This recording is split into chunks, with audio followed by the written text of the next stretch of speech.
Hey guys, what's going on? It's Kyle. I'm just going to do a little video update for you. So actually I'm going to do a review actually of my experience using Scott Leslie to put in the clutch and all that stuff through MadCoil built. I'll take you for a drive, show you what I feel like how I feel about the clutch, how it feels like being I think it's stage 2, I'm not sure which one. But I'm going to go for a drive so you guys can see and hear what it sounds like. It's very noisy. It kind of chatters a lot. Like if you're just letting off the clutch and you're waiting to feel the clutch response so you can start rolling, put the gas to it. It's very chattery. So like I'm not as confident on this obviously as I was with my old clutch, but I'll definitely get used to it. And I'm getting a little bit better. I don't stall it nearly as much now, but I'm still definitely a noob with it. Sorry about the wind there. It suddenly just got really windy as soon as I went to record, so it's really poopy. But yeah, so stay tuned. I'm gonna go for a little drive so you guys can see it. All right guys, so here we go, driving. As you can see, it's not as bad as it was before when I first started driving it. Like I was stalling it all the time. It does not like low speeds whatsoever, and it likes to be bumped up in the RPMs before you start rolling, or else it'll just buck you out and you'll stall. Other than that, I like how it all shifts. At the beginning, we thought that the shifter might need to be greased up, like the cables in it, but it ended up loosening up as I drove it. Probably just hadn't been driven like in the longest time, right? So then putting a different clutch in, I just had to get used to it. But I like it a lot now. Scott was all right dealing with it. He has suppliers that he does for his business. He gets a lot of parts. I'm not sure where he gets them from. He never really told me. But I noticed that it was a little bit of a wait.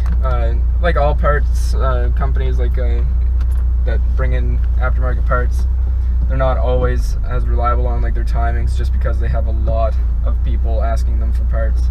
So suppliers can be very flooded, especially this time of year where it's summer coming up to the end of the season, so everyone's got the last bit of money kind of deal and they're putting it into their cars.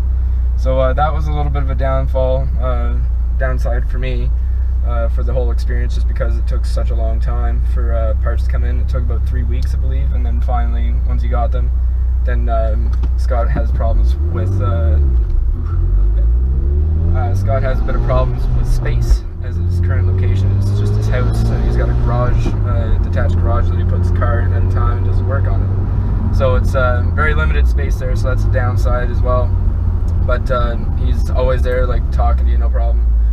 Doesn't have a problem with that whatsoever. Always very responsive whether it comes to text messaging, messaging you back when you're asking for parts, where they're at, how the car is coming along. He'll send you picture updates as well, and he also went above and beyond a couple of times there as well, just to do the little bit extra that a regular shop wouldn't or would charge you for it.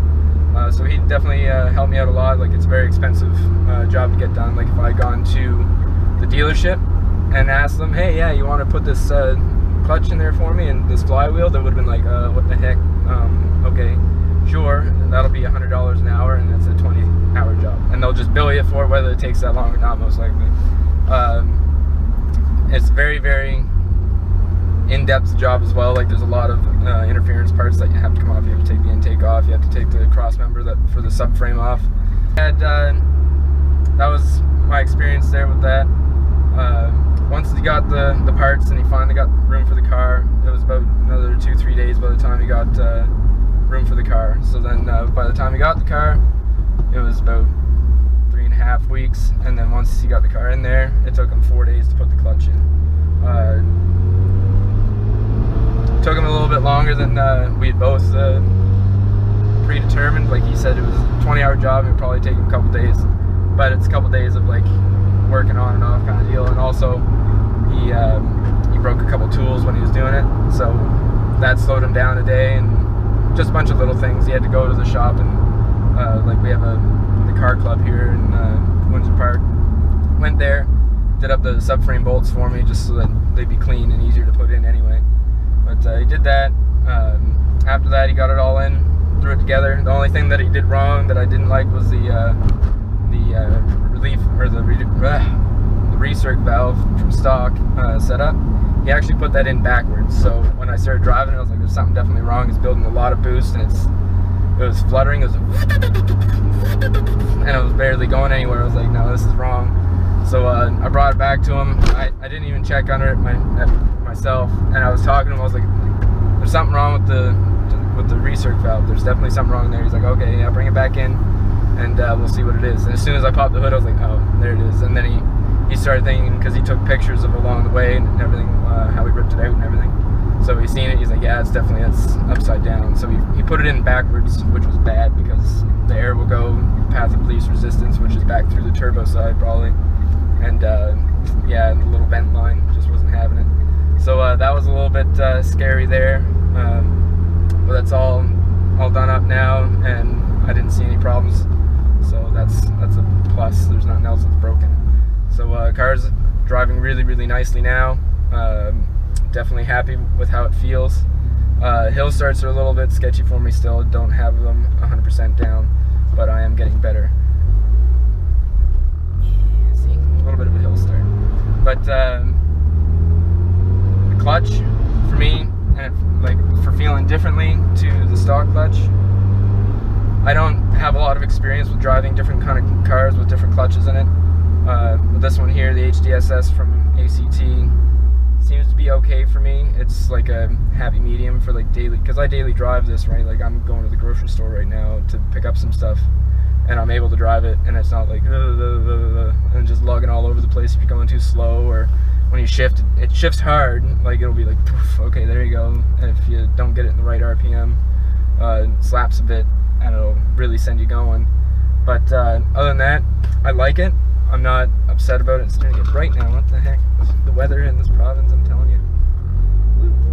Anyway, so it's comfortable to drive still.